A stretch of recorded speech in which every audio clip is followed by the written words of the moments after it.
Hey everyone, welcome back to my channel. So in today's video, I want to share with you how I save hundreds of dollars decorating my house with thrifted items and how you can do the same as well without giving up any of the high-end quality and look that you're going for.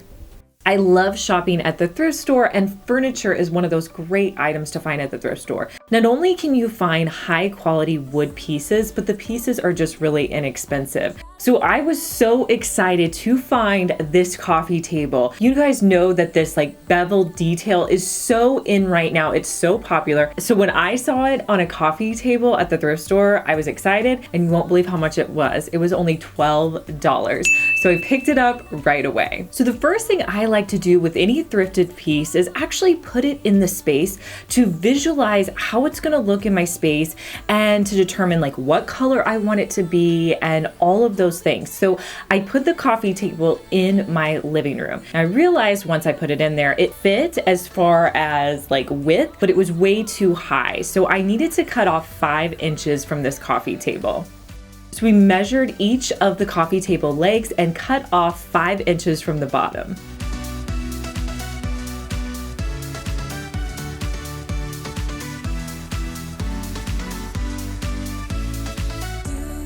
I love using a product like chalk paint whenever I'm going to be painting something that's high traffic and that's going to get a lot of wear and tear. I'm using 2 coats of ink by Waverly on the entire coffee table.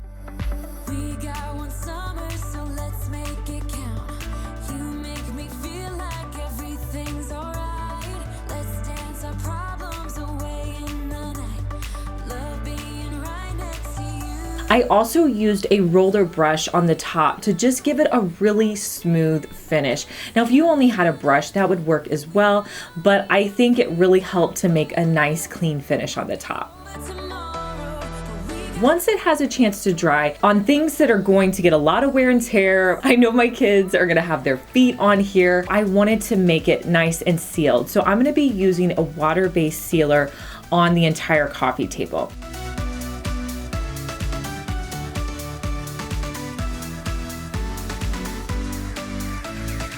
I actually did 2 coats on this coffee table to make it really protected. Normally I only do 1, but on something as high traffic as a coffee table, I wanted to add an additional coat.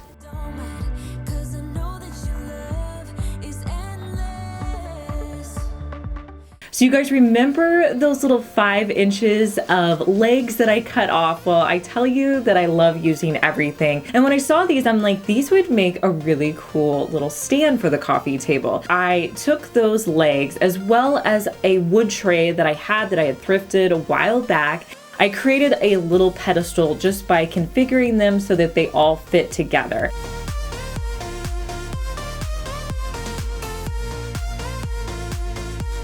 I used some E6000 to glue them to the tray. Next, I'm going to paint the pedestal with 2 coats of a bare chalk paint. I let each coat dry in between.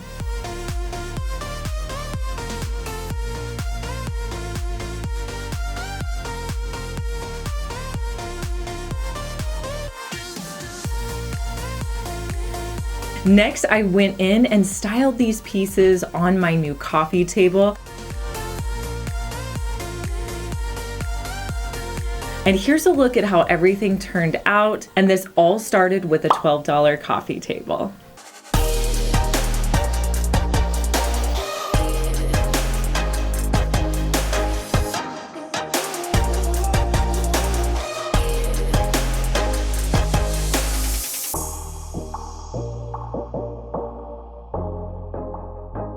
So one thing I haven't talked about recently is our DIY Facebook group. So if you guys love creating DIYs, which most of you do, and like sharing them with a community or just getting really great ideas for things you can do at your house, you need to come be a member in our Liz Fenwick DIY Facebook group. In the group, you can post your DIYs or crafts that you're working on and get a ton of great ideas. So it's a really great community over on Facebook, and I'd love for you to come join.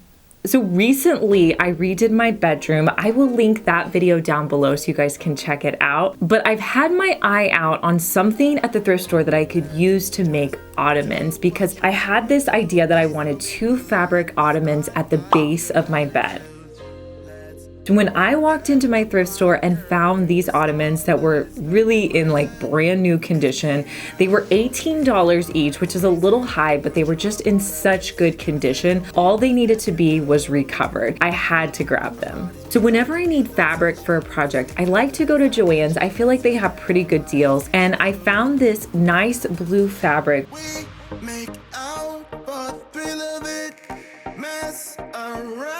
Now, I'm not the best at recovering things, especially when it involves sewing, but I try my best, and in the end, I think they turned out pretty good, but they're definitely not perfect. So I started by measuring the piece around because I wanted to have one square piece on the top, and then I wanted a piece that went all the way around all of the sides. I measured all the sides, and then I also added in 2 inches to give me a little bit of extra allotment for a seam on the back side. So this ended up being 68 inches. So I traced and cut out a piece that was that long. And then I traced that and cut out another one because I was making 2 Ottomans. So I needed 2 big pieces.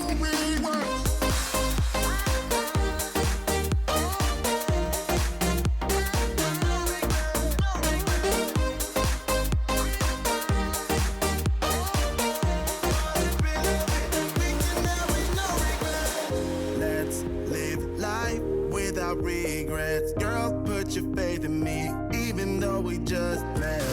Let's forget about our curve. I also created a template for the top using just some of my butcher block paper, and then I cut out 2 pieces on the outside, allowing an extra inch for seam around the edge. Now I wanted this to have a really nice crisp finish at the top. So what I did was I took that top piece and I folded the seam over and I ironed them in place. That way, whenever I was pinning the fabric, I would have a clear definition of where that seam line is, and I just figured that would help me when I was sewing. So I'm going to take the fabric that's the good side and I'm going to put it down on my Ottoman, and then I'm going to take that long piece of fabric that I created and start on the back. I'm just going to pin it around the top edge of my fabric.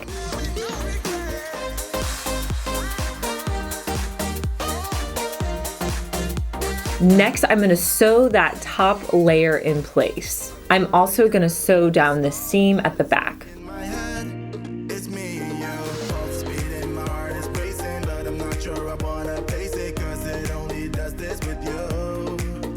My next step is to flip it right side out and make sure that it fits on my Ottoman really well.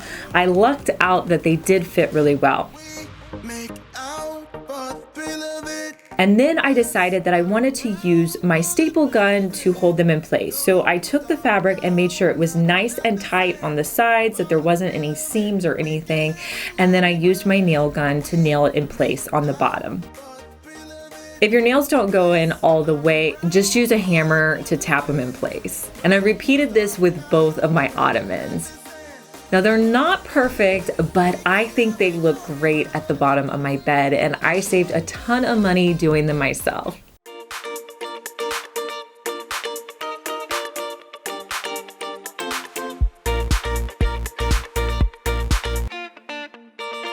I'm always on the lookout for large items whenever I go to the thrift store, because larger items in a retail store are the things that cost so much. I was so excited to find this basket at the thrift store. It was only $5. It was in rough shape, but a basket like this at a retail store could cost upwards of $50. So I wanted to get it and recreate these black baskets that I've been seeing on Pottery Barn's website. All I did was take a can of spray paint and spray the inside.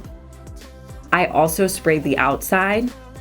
I let that dry, and then I came back in for a second coat. These are great to add in floor plants, and they really make a statement, and I think this looks so great in my front room.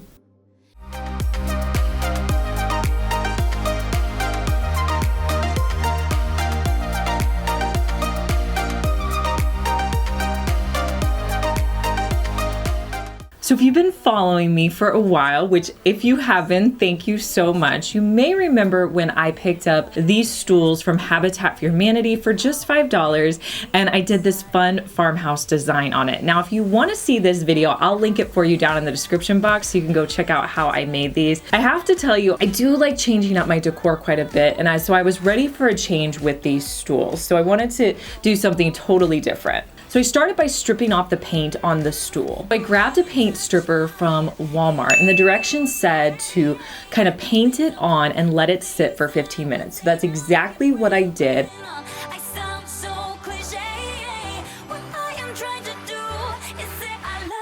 After 15 minutes, I came back in and scraped off the paint. Now this took off most of it, but I did have to come in and do a second coat with the stripper. So I kind of repeated that whole same process, stripping off the paint.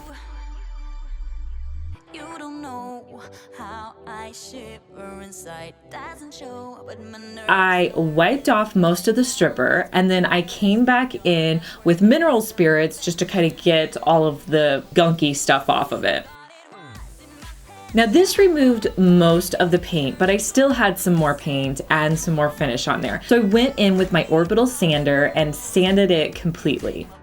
Now I wanted the top of these stools to just have a really natural finish, so I didn't add anything additional to them.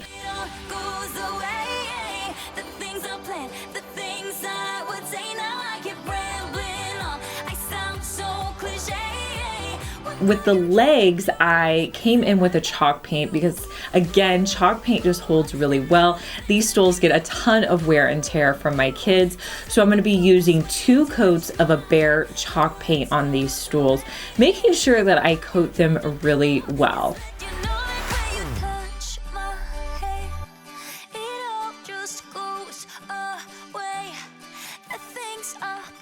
Now, after the paint had a chance to dry, I came back in with my water-based sealer and did a sealer coat on the entire stool. The only cost I had was to remove the paint as well as the paint that I used for these, and I think it gives a whole new look to my kitchen.